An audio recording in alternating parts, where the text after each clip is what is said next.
Excellent. Welcome back, everyone, to Orthodox Shahada. I am here again with Father Stephen, who's returned to us from purgatory. How are you this morning? I am well. My computer is not so well, but I am well. Yeah. So this is a part 2 addendum to the part 1 we did because of the internet issues. So we left off, and you were talking about Numbers 31, and Yes. yeah,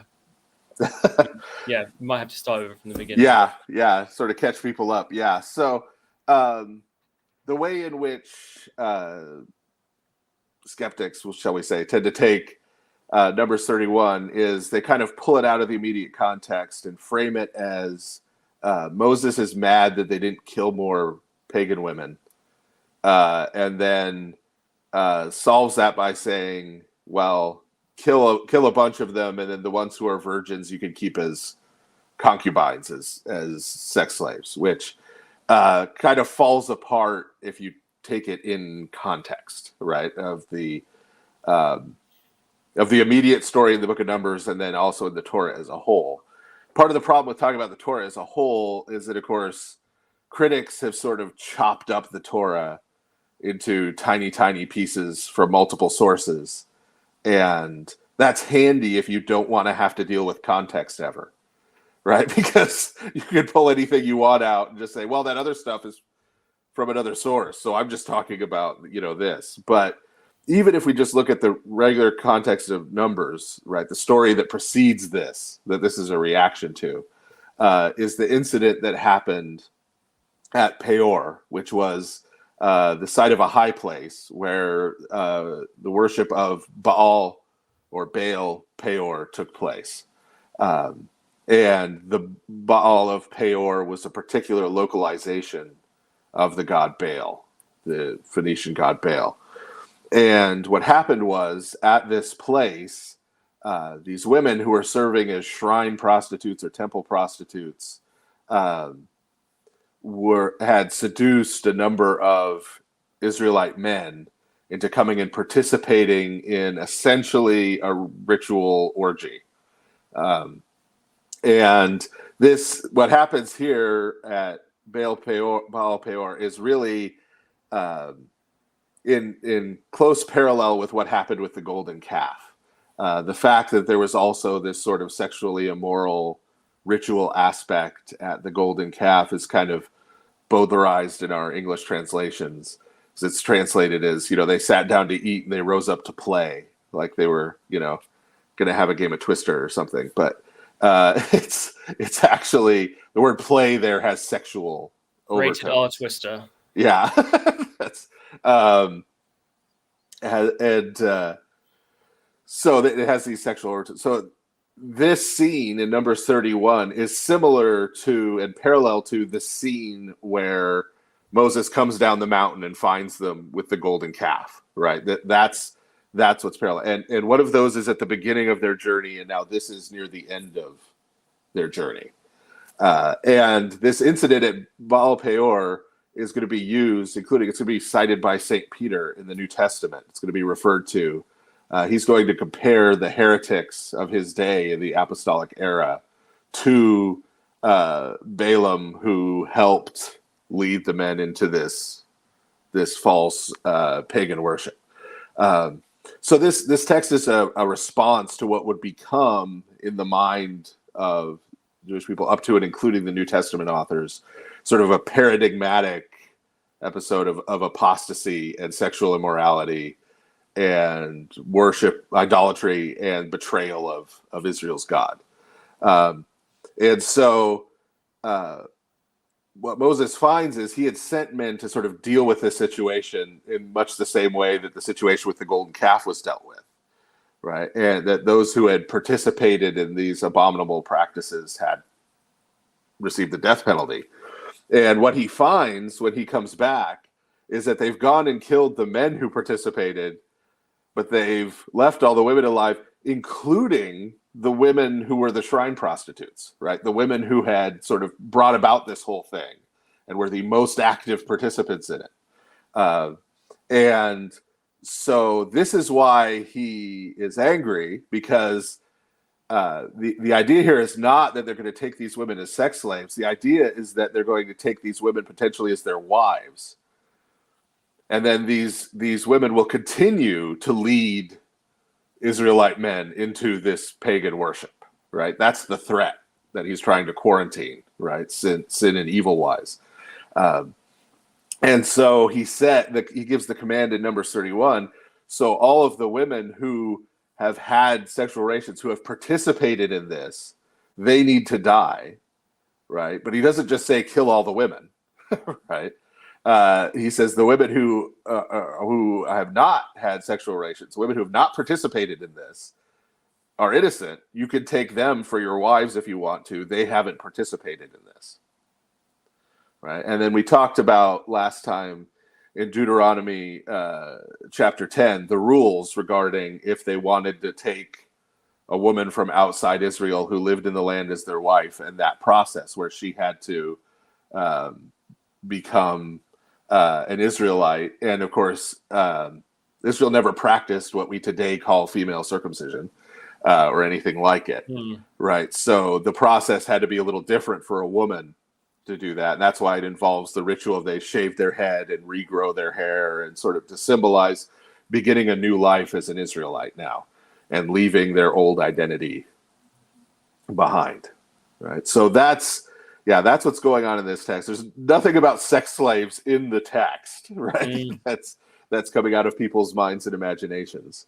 And again, if you remove all context, you can kind of freely conjecture and do that.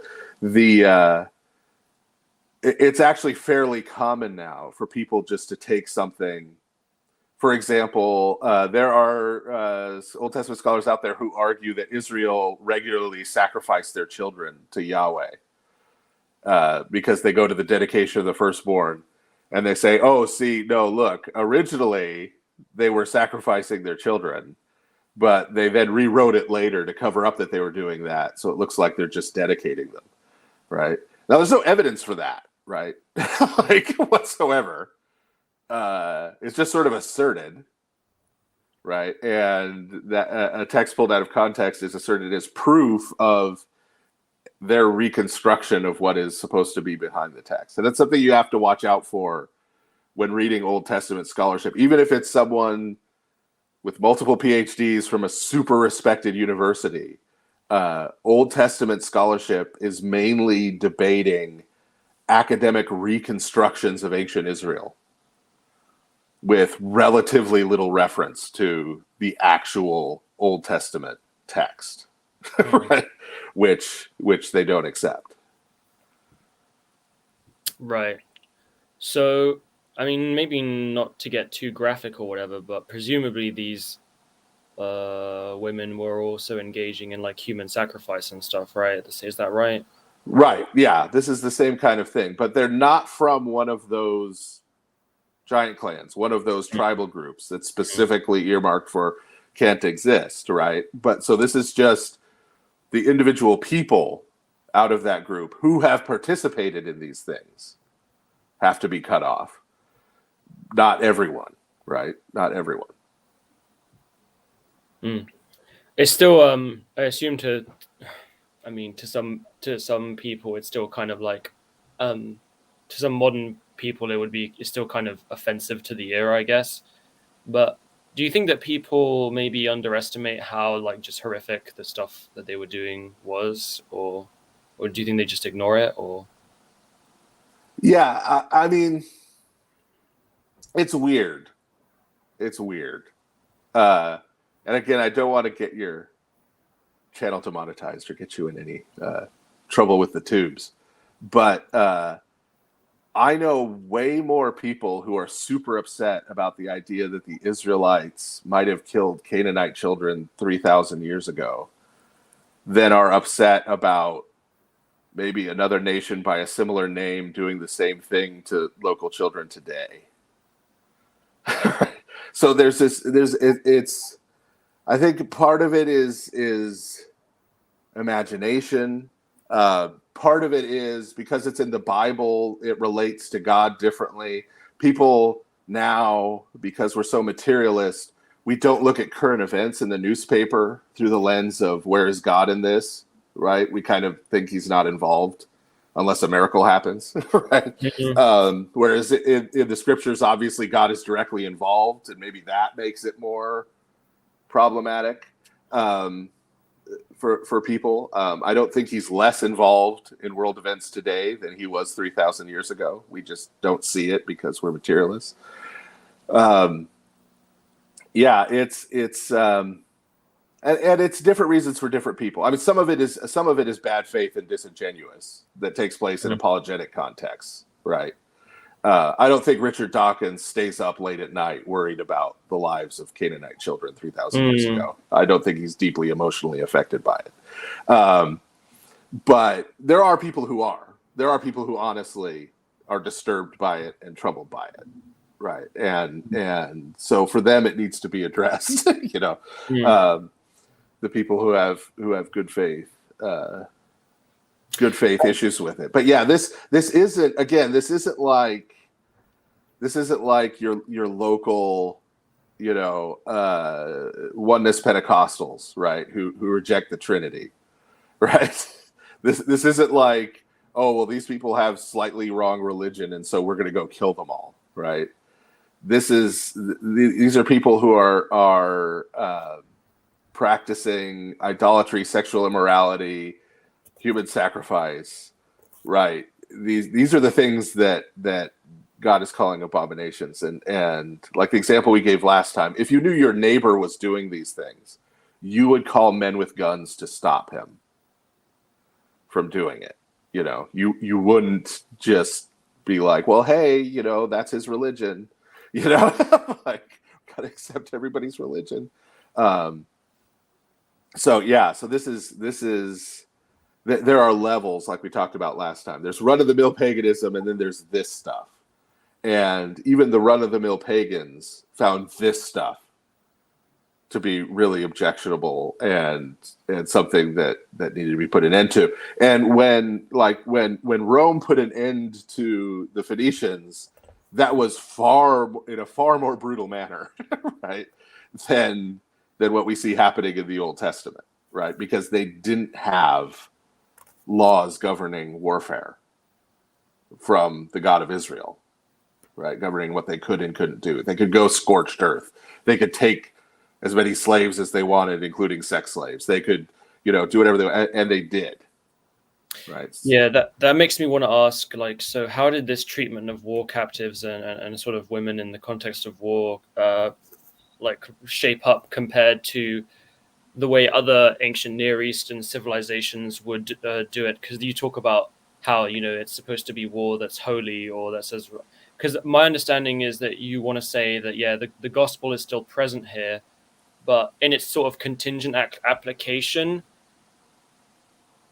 there's just, it practically speaking is, and according to the receptibility of the minds of the people at that time and the cultures, it just took on this kind of contingent form. Is that right? Well, I think what we're dealing with is, and we can see this even today, right? And in the Orthodox Church, we have a lot of good examples, right? So an Orthodox person in Greece, an Orthodox person in Russia, an Orthodox person in the United States, an Orthodox person in Damascus, Syria, right, are all Orthodox and all share the same faith and the same worship and the same practice. But the way that is instantiated in the culture and the place and the locality, right, that's going to be different, right? The way it's sort of incarnated in that place, right?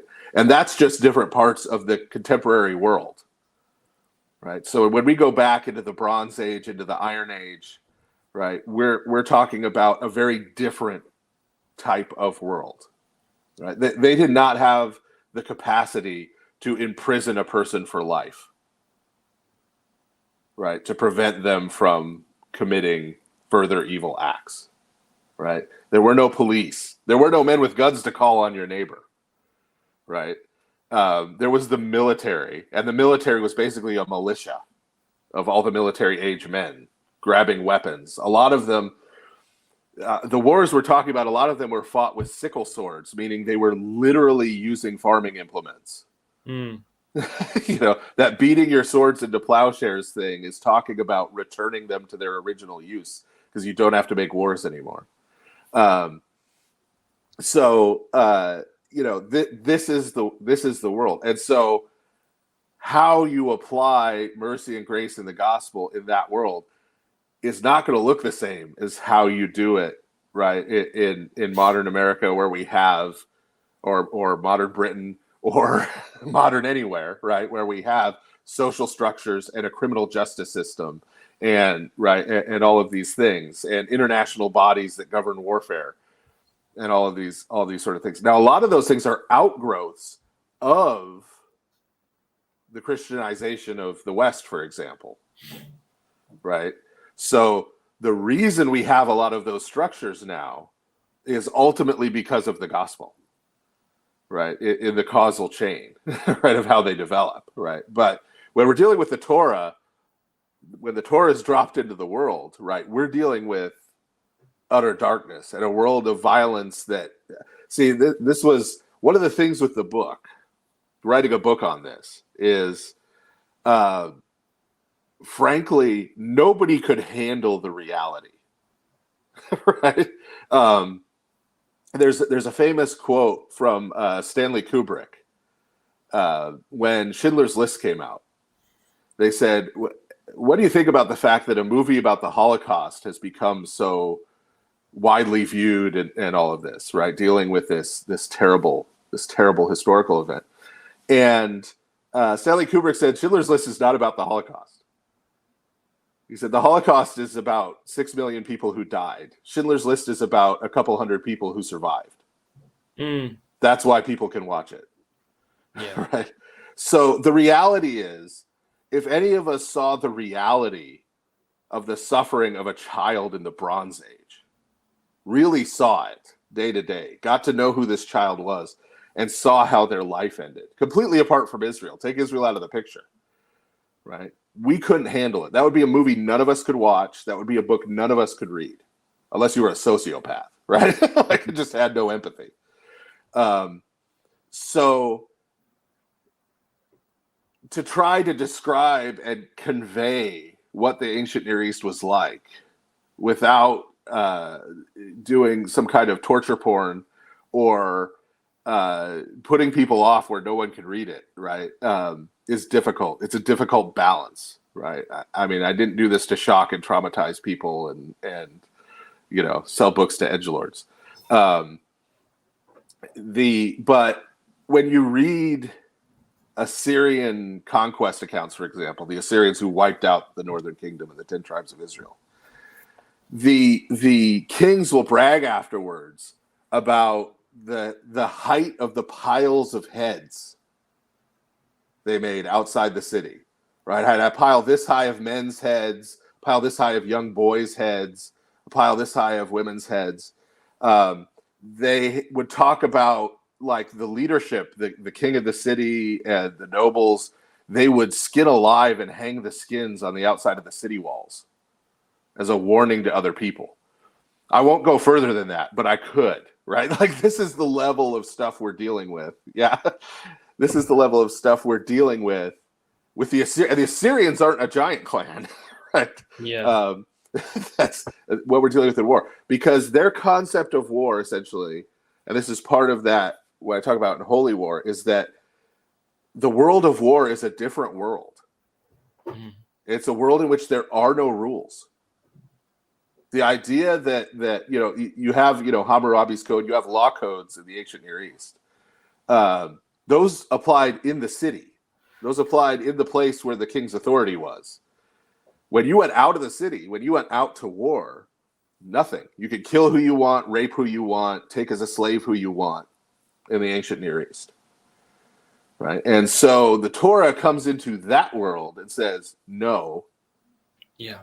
All of these commandments apply whether you're at war, whether you're at home, whether you're on the road on a journey somewhere. They apply to your fellow Israelites. They apply to foreigners who are living among you. They apply to everybody all the time. And here are even specific commandments of what you can and can't do when you're at war that place these massive restrictions, right? From the perspective of the ancient Near East. We look at it and think it's too libertine for us, right? Because again, we've been formed by Christianity.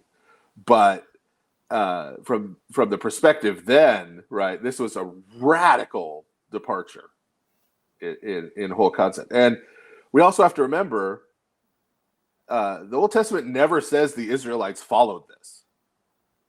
Not just they didn't follow it perfectly. Like a lot of this, the text literally tells us they didn't follow it all. Right? And that's why they're judged later. It's because they didn't follow it. So sometimes when we're talking to skeptics and other people in apologetic situations, they will shift back and forth from taking, well, here's what a commandment says, to, well, here's what some Israelite king did, or here's what someone did in Judges, or here's what someone did in this story, right? And they shift back and forth as if there's no difference between those two things. Right? But of course there is, right? That's because Israel is disobedient, right? And the same thing's true for church history. Right? People will shift back and forth from, well, here's what canon law says, or here's what the New Testament says, to, well, here's what this king or emperor did in a certain century. Those aren't the same thing. Yes. Right? Not every emperor is a saint. In fact, very few of them are. Right? And so, you know, there's we have to sort of police that difference there too, because yes, the Old Testament is also the story of Israel falling into the same kind of sins that their neighbors had been practicing and receiving a similar kind of judgment as they were part of meeting out on God's behalf at the beginning. It's like basically civilizational rehab, like the analogy often used in Orthodoxy when we talk about this kind of stuff, but like in our context is something like, well, you wouldn't give like a heroin addict, like someone who's like on a certain dose of heroin versus a much larger dose of heroin, you wouldn't give them the same like treatment. You wouldn't give them the same amount of like methadone or whatever. And it's like, yeah, it's like the Old Testament times, the ancient Near Eastern civilizations were just like so addicted and so in the dark that if we were to give them like kind of New Testament dosages, it wouldn't be sufficient. It wouldn't make a dent, basically. Is that it? That's kind of how I think about it. Yeah, and it wouldn't have been practically possible to apply, right? Like if I went in a time machine and went back and handed an ancient Israelite all the schematics for an iPhone, it would be useless to him. Right? Theoretically, I have showed him how to make an iPhone, right? But even if he got the parts somehow and cobbled it together, there's no network, there's no, right? Like it wouldn't do anything, right? So, you know, what happens with Christianity is Rome has established these social structures and this system of laws and this empire and the system of trade and everything. And so the gospel comes and ends up Christianizing that. Right? But when we're talking about Israel, there are no social structures. There's nothing. Right? And so, you know, the commandments when they're first given are, here's how you in this little camp in the desert are to govern yourselves and administer justice and deal with sin, right? And do these things, right? Like we couldn't go to them and say, okay, you need to establish a police force and you need to have a penitentiary, right? And you need to give people time in that penitentiary to repent of their sin, right? And lay all this out for them, because you have to get from A to B practically. You have to get from A to B. Even if you have the concept of B in your brain, that doesn't mean you can actualize it practically. Some individual is accusing us of being liberals, and making excuses, and that we're interpreting the Bible in a liberal and anarcharistic fashion. I don't even think that's a word. I think he means anachronistic. But okay. Well, I don't know how we're doing that, but okay. We're kind of doing the opposite of that. But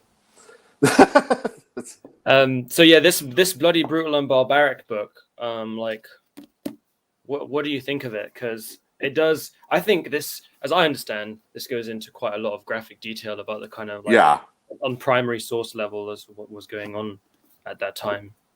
What's your take on that book? Yeah, I think that's the best one I've seen, like perused, of all the ones that in this kind of vein. Yeah, and if you want to get into some of those primary sources, that's a good place. That's a good place to do it. First of all, and because he goes through the primary sources, he doesn't just give you these sort of florid descriptions spun out of his own brain, of horrors and atrocities. It's dealing with the real stuff. He also makes some important points there about the use of hyperbole.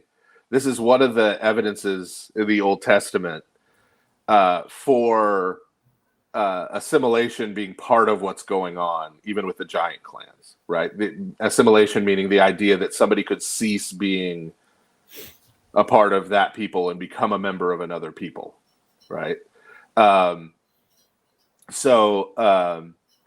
We have instances where we're told that the Israelites completely wipe out a people group, and then later on we see someone in the text who is said to be from that people group, right? And so I don't like the interpretation of hyperbole in the sense that, like, well, that means they didn't really kill much of anybody, right? They were just sort of talking trash, like, we annihilated them in the football game, right? Like, we killed them, we destroyed them, and see, we didn't really kill anybody. We just were saying we beat them at football, right? So it's not hyperbole in that sense, but hyperbole in the sense that a quote unquote literal reading that took that as they massacred every single human from that tribe, right, is not a correct reading, right? That clearly there were some people, some actual human persons who, because they became part of another people group, because they left those abominations behind, were not physically killed, right? And we see that with, again, Caleb, who was a Kenizzite, right, who ends up being one of the elders of the tribe of Judah. Yeah, so that's a good element. My ultimate con with that book, right, is that in his methodology, when he talks about horizons, it's subtly different than what we were just talking about, or at least the way I see what we were just talking about. So we were trying to make the point that, right, God is, in the Old Testament, he's sanctifying Israel, right? This plays out in the lives of human people, right? I don't become perfect overnight when I'm baptized or when I accept Christ, right? I grow to maturity over time. The same is true collectively. And we in the contemporary West aren't used to thinking collectively anymore. We think everything individualistically. But collectively, the people of Israel are being sanctified and purified so that there will be this purified remnant at the time when Christ comes. And in the Orthodox Church, we believe that the primary person in that remnant is the Theotokos. St. John the Forerunner is obviously also prominent and is gathering that remnant when we find him in the Gospels.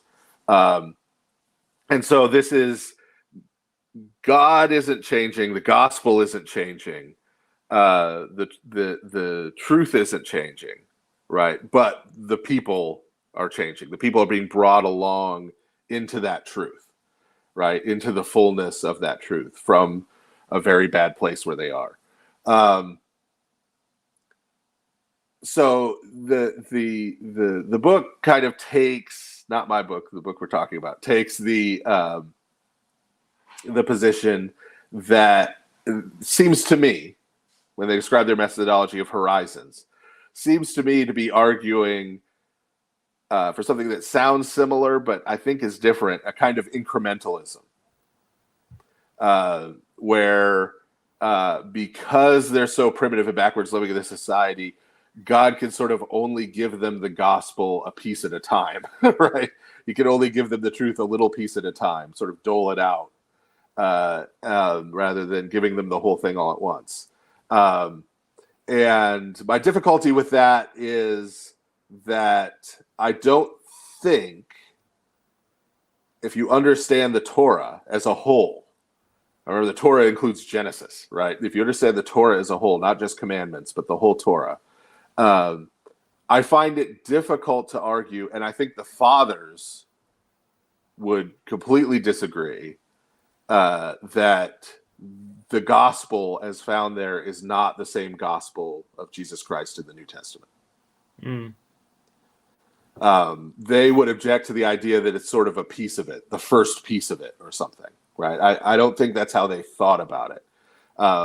Part of that may be the background of the author. The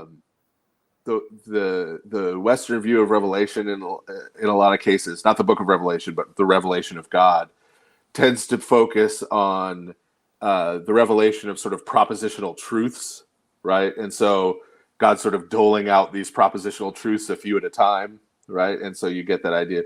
But for us, right, the gospel and truth isn't a set of propositional statements that you assent to. The gospel and the truth is Christ himself, who's the same yesterday, today, and forever. Right? So the way Christ expressed himself and revealed himself to Bronze Age, ancient Near Eastern people is not identical to the way he reveals himself to 21st century Western Europeans and North Americans and whoever else, but it is in complete continuity with it. It's not a different Christ. Yeah, and he's not revealing different things. It's like a finite, contingent instantiation of the gospel, Right, which is a more nuanced way of looking at it. Do you think this turns on the concept that until the final judgment, there really isn't going to be like an ideal system of government or an ideal, like, would you agree with that? Oh yeah. Yes. I mean, you're not going to have true justice. You're not going to have true peace. You're not going to have true right in this world, because there will always be sin. Yeah, because that's how I've understood. Well, it seems like Sharia is really just saying, like, if you follow all these rules, then you'll have a perfect society. And it's like, I don't really think that's right. Even if I did think that was, the correct rules to have, like, it just doesn't seem like you could ever have. It doesn't matter how many rules or how much stuff you stipulate. Right, and this is. We're accused of being liberals. So both a liberal and a conservative approach to this fail, right? If you approach it from that, right? So the liberal approach fails because the liberal approach falls into one of two categories. Either it's a modern liberal approach, which is we today now have it all perfect. We talked about that last time. And so anything less than that is wrong. Or you have a postmodern liberal approach, which is there is no correct, right? There is no perfect. The concept of perfect society is what's wrong. There's just societies, right, who do things in different ways, and they're all equal, right? So that falls apart in understanding this. But approaching this from a conservative angle also falls apart on this, because from a conservative angle, what tends to happen is you take one of those instantiations, right? You take whether it's ancient Israel or the New Testament church of the first century or the Byzantine Empire or Calvin's Geneva or right the American founding, the Puritans, right? You take one of those and you say this is the perfect one. Yeah. Right, and that's essentially what Islam does too. It takes one. This is the perfect one. And all the others are, and so both of those are problematic. There is a perfect one. It is found in Christ. It is always the same, but it's not found on this earth. It's found in Christ, right? And so all the ones on this earth sort of participate in that or are formed by that in various degrees, more or less, right? But none of them until the life of the age to come is that. Yeah. I think one of the challenges for showing that our approach isn't liberal is showing that that was believed at every point, from the Torah all the way up until the Byzantine Empire, and showing that there was this idea of the ideal being the heavenly kingdom, and then a striving towards that, but with the knowledge that until then, we can only kind of, I guess, do damage control. Is that right? Right. And this is a place where, again, Orthodoxy has a huge leg up because of our understanding of the relationship of the spiritual and the material, right? So King David and his court are an icon of Christ and his divine counsel and his heavenly administration. That's how they function and what makes them authentic, right? And their goal is to serve as that icon and that image, right? And then when you get to the Byzantine emperor, that was seen as at least how it was supposed to function. He was supposed to be the icon of Christ's reign in heaven on earth, right? So it was to relate in this imaging way, in the way that icons do, right? And if you don't have that, so for example, if you think icons are illegitimate because you can't image heavenly reality in the material, right, then you're going to have trouble understanding this, right? That relationship and how it ideally works. So it's taking what's true of us, right? We're created to image God on earth and to be formed into his likeness, right? And that happens progressively. We're talking about that at the community level rather than the individual level of the community being formed, right? And this is true of the church too, preeminently. Right. This is why we find all these things in the scriptures and in the fathers about the church being pure and holy and perfect, and all of these things are true, right? And the church on this earth is not a different church, but that's also something that we experience in time by imaging it, by being formed, right, through the process of theosis, right? That's the idea. And so something could be a good or a bad image of the heavenly reality. Yeah. I think what would also be helpful is in kind of elucidating that more is also pointing out the kind of imperfections that we, participate in even today. And then that will show, we're definitely not liberals because we're saying that. Yeah. Like, I don't know, like, even if there was an Orthodox civilization today, you could still say that although, these rules are being kind of influenced by the gospel, they're not like the ideal at all. Like, right. Yeah. And I don't even know what liberal means in that context other than a slur. I don't know. It's, just someone who doesn't have anything to do with John Locke, as far as I can tell. And so someone asked, and I brought this up as well, we were talking about atonement, and someone asked me to ask about atoning for adultery and murder, and they said that the Yom Kippur was only for like involuntary sins and that kind of stuff. Would you like to address that? We talked about it before we went live, but yeah. So the way the question was framed, and you don't have to necessarily read it all, but the way the question was framed to be revealed that it was coming from a rabbinic Jewish perspective, and this was the first book, Religion of the Apostles, right? The rabbinic Jewish reading of the Torah and the Second Temple Jewish reading and Christian reading of the Torah is very different. And so part of what was reflected in the question was not that adultery and murder couldn't be forgiven at all, but they were saying that it couldn't be forgiven by the sacrificial system, that was forgiven by God's grace.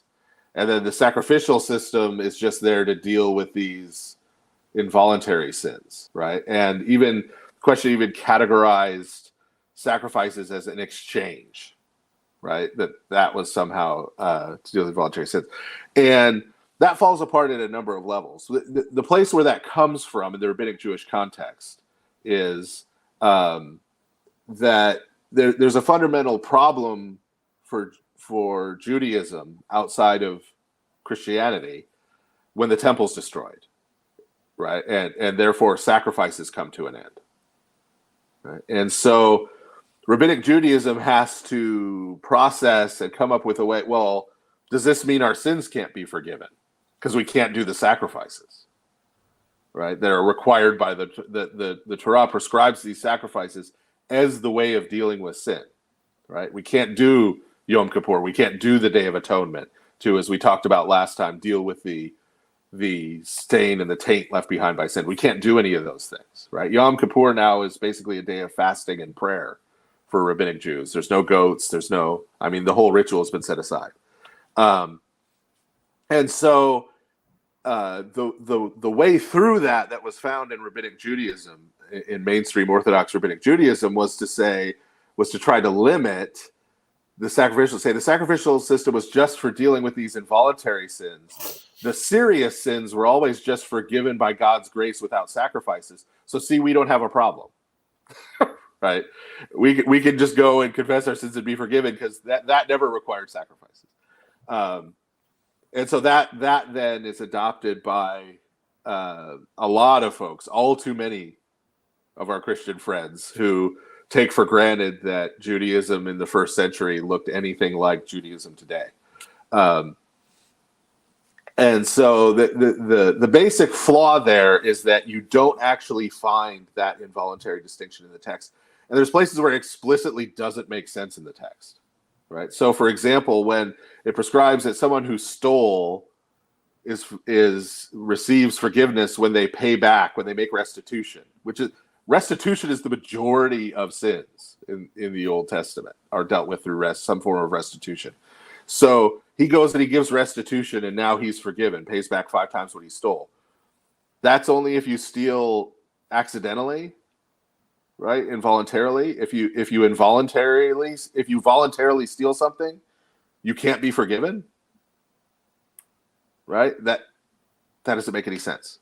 And likewise, a whole bunch of things. And what's involuntary adultery? So that's problematic. You also have the repeated phrase throughout the Torah that the priests come and offer sacrifices, and in English, coming out of the King James, it's usually translated, they offer sacrifices for the sins and ignorances of the people, right? So involuntary sins are clearly what the ignorances is about. But they're also offering the sacrifices for sins, for actual committed sins, trespasses of the commandments. That's very clear. And as we talked about last time in Numbers, at the summary of the sacrificial system in Numbers, the summary commandment is, you may offer sacrifices for all of the sins and ignorances of the people, except the man who sins with hand held high, right? The one who is unrepentant, right?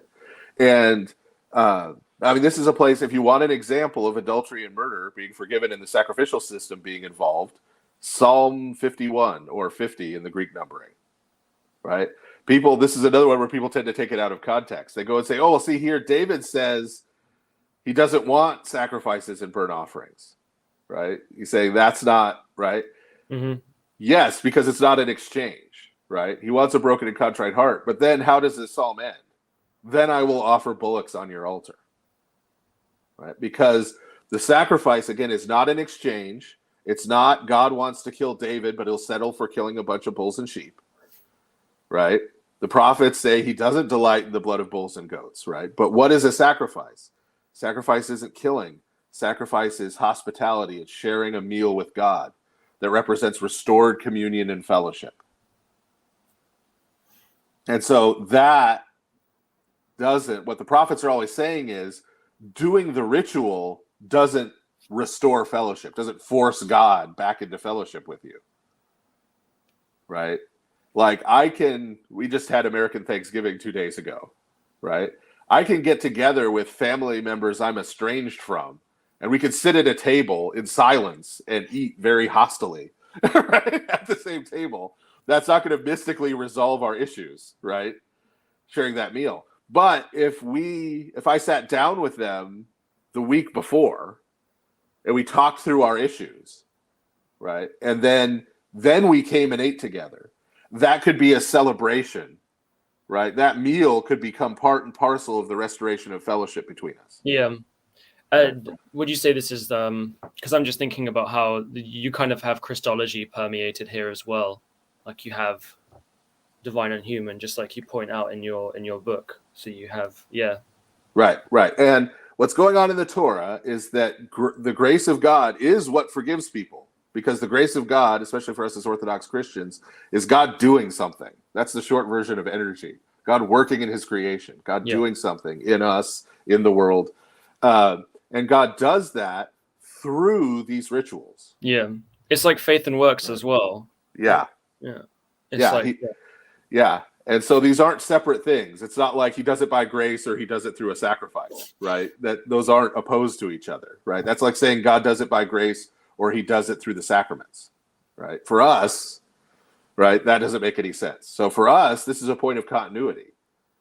We have transformed rituals, right? So the Eucharist is a transformed form of sacrifice, right? But it's still doing the same things, right? Just at a higher level and a more full One commenter sense. says the woman at the well was obviously an example of forgiveness of adultery. Would you agree with that? Yeah. That's a New Testament. Yeah. And so, I mean, like, obviously, it's almost like someone who says you need. I mean, it seems to me like you'd be saying that Jesus was like violating the Torah or something. Right. Well, so the language that's used, and this is even Western language, but it's helpful about the sacraments, is that they're the usual means of grace, right? If you're stranded on a desert island for the rest of your life and there's no priest there, right? You can still receive forgiveness of your sins. Yeah, Protestants always say this. It's like, well, what if I can't find it? And it's like, yeah, hermits. Saint Mary of Egypt, right? Yeah, I think she received Eucharist like 2 or was it 1 or 2 times in her 2 times. Yeah, 2 times. Yeah. That's right. Out in the wilderness, was experiencing the grace of God, definitely, right? So God is not restricted by these things. God does not sort of set these things up for us and then, now I'm stuck. Right? Like I can't work outside of these things. If you don't do them right, you're right. God is still free, right? But He's given us these things as the usual way, right? The usual way. That's why, we the famous quote from Saint Irenaeus that we know where the Holy Spirit is, we don't know where He isn't. We know He is in the church. We know He is working in the church. We know how He is working in the church because that's been revealed to us. Is He doing other stuff with other people somewhere else on a desert island or a mountaintop or, someplace where they've ever heard the gospel? Yes. Do we know what it is? No. Can we say anything about it? No, because we don't know. It hasn't been revealed to us. Right? So God is God. But for us, we then make use of the means God has set for us. So if someone tells me, I'm really struggling with XYZ, I want to draw closer to God, right? I'm going to tell them, well, why don't you go to your spiritual father for confession, talk about these things with him, receive absolution, and then come and receive the Eucharist, right? I'm not going to say, well, why don't you go meditate in the forest, right? Because God can work there too. He can, and He has for hermits in the woods, right? But that's not where I'm going to send somebody. Right, that's not the directions I'm going to give them, because God has given us these things as gifts to have a way to approach it. Yeah.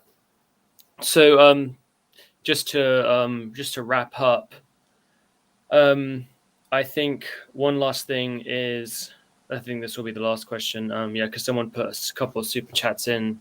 and we talked about this as well before, was the like kill every child language is hyperbolic in a sense.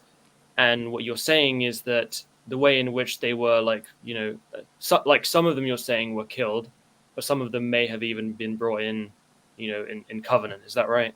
Yes. Yeah. Yeah. The key is, right, it's like, to use the example we used last time, right? If a general gave an order, go into this German city and don't leave a single Nazi alive, right? If someone forswore the Nazi party, right?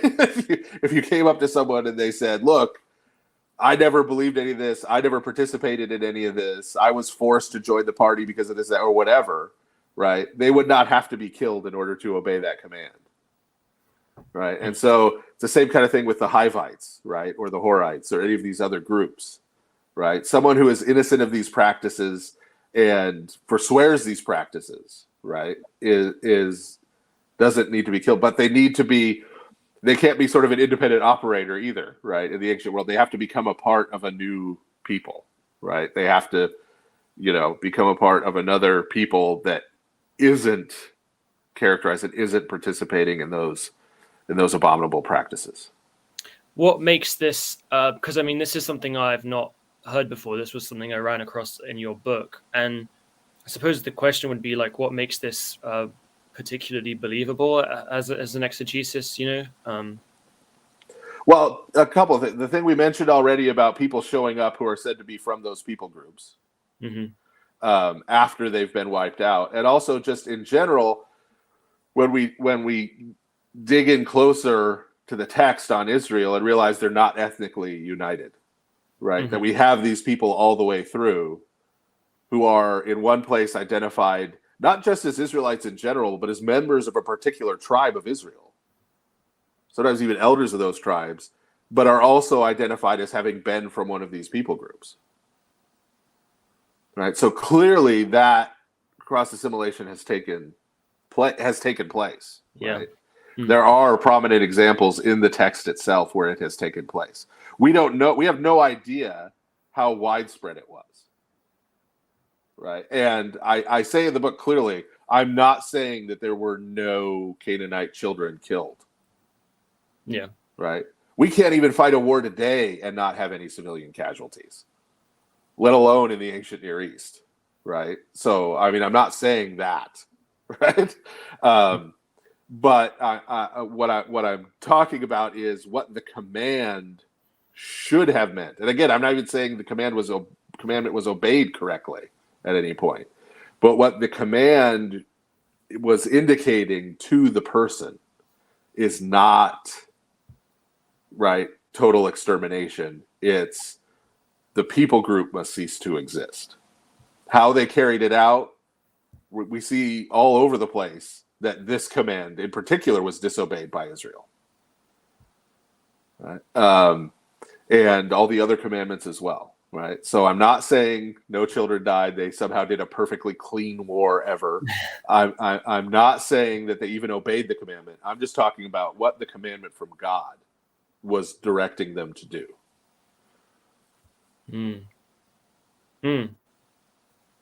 Okay. That makes me... Yeah, maybe we can talk more about violence and stuff another time. In another stream, because I've still got more stuff I'd like to dig into, but I think you've done a lot over the last 2 days, plus with the PC bricking. So yeah, I might revisit the issue because I think it's complex. I think there's a lot of literature that's worth reading. Speaking of which, what would you recommend? That would be good for kind of adding important details. Yeah. So as I mentioned before, there's not really an Orthodox book directly on this topic. The book you've shown a couple times, you could show it again. That's if you want to get into some of the primary material about the ancient Near East. And what outside of Israel was like. That's a good source for it. There's John Walton has a book on the conquest in Joshua. There's a lot of stuff in there I don't agree with, but he goes through in detail some of what we were just talking about, the evidence in the text that that kind of assimilation was taking place. Yeah, I think he leans a little too hard into it. He wants to really minimize the amount of killing there was, but he makes a good case that there was assimilation happening as part of it. Like I said, I think there was probably historically, whether this was intent from God's command or not, what historically happened, there was probably more killing and less assimilation than the way he would want to present it. But he makes a good case that for the assimilation in detail. So that's a good place to look for that if you want some more detail on that. Most of the other stuff, like I said, ultimately takes an approach that I find kind of problematic. Right? It's always hard. It's hard to recommend biblical studies literature as an Orthodox Christian, because even the stuff that comes to some similar conclusions, often sort of the basis and the way the argument is framed, it is in a kind of problematic way from our perspective, and so you've got I've always got to attach caveats, right? Like read this for this, not for everything, right? But for this part. For this, yeah.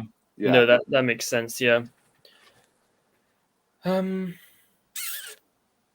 think that's about it. So yeah, make sure you buy Father Stephen's book.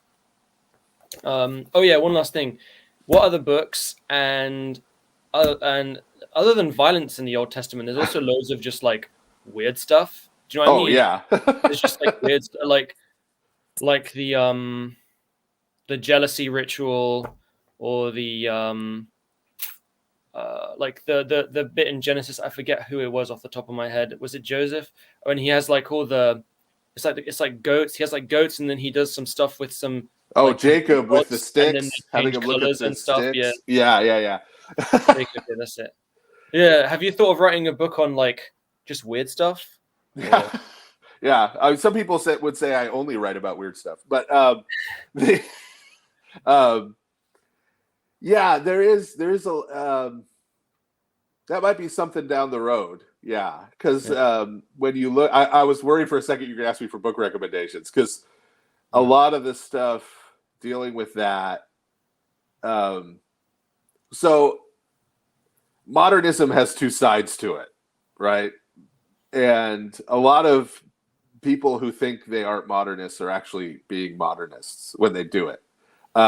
So it's easy for us to see someone as a modernist when they're on the more, as we were talking before, liberal end, right? Where they're coming to conclusions that are very clearly different than the conclusions that people have reached for centuries. So the person who shows up and says, well, that's bunkum, goats looking at sticks while they mate, right, doesn't change the color of the goat, right? That's ridiculous.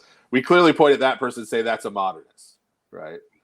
But it's just as modernist to, on the other side, say, well, no, I'm going to demonstrate scientifically how goat breeding through sticks works, right? I'm going to find some scientific explanation for this, right? Which is what you get from some conservative, evangelical Bible scholars, right, who try to address those weird things, right? So it's either, right, on the more liberal side, the Bible clearly isn't true, here's what really happened. But then the response to that from the sort of conservative evangelical side is not to question that methodology, but it's to say, no, this is exactly right what happened, and we're going to scientifically demonstrate using your modernist methods. We're going to demonstrate that it's true, right? And so both of those are modernism. Modernism is a method. It's an approach. It's a way of addressing questions. It's not a conclusion that you come to. Yeah. And so that's the problem. There's not a lot addressing that Now, and even with those, part of the problem, there's not a lot from the church fathers on a lot of those passages either, that we can go and look to and see what they did. And what there is usually something we would call allegory. I think there's a lot. Yeah, I think there's a lot less allegory in the church fathers than people think. I think allegory is what we say when we don't understand how they got to their conclusion. So we just say allegory all the time. Right? I think sometimes, like what I try to do in this book with the smashing the infants against the rocks, right? I think sometimes if you can get back behind it, you could actually follow their argument, and it's not really allegory, right? It's there is a way of thinking that led from point A to point B. Now, I'm not saying there's no allegory in the church fathers. I'm just saying I think we tend to just play the allegory card whenever we don't get what they're doing, and so there's less than we think there is. But yeah, that makes it hard then if we only have a few examples of that kind of interpretation where we don't know how they were doing it. That makes it really hard to try to apply their methodology to something else, right? If we don't understand methodologically what they're doing. Yeah. Excellent. So is there a third book coming up from you, or are you chilling for now? No, I've already submitted the manuscript for the third one. What's the third one? So the third one is sort of an introduction to the Bible. So it's dealing with stuff like inerrancy, inspiration, canon, those kind of things, right? About the scriptures. Right. Wow. Textual history, text criticism stuff. Yeah, you're like writing all this stuff that's super useful for, as I've been mentioning throughout both our interviews, has a dual application with Islamic and Protestantism. Well, hopefully it's useful to people. Inspiration and what does it mean to call the Bible the Word of God? That kind of stuff. Yeah. That's brilliant. Kind of things. So well, I look forward to that, and we'll do one on that as well. So absolutely. Thank you very much for coming to do the addendum. I hope your PC issues get resolved ultimately, and I hope you enjoyed coming on. I absolutely did, and at least if my computer is going to break down, it did it on Black Friday, so hopefully I can get a good deal on a new one. Yeah, exactly. Well, have a nice day, everyone, wherever you are, and thanks for watching. Bye.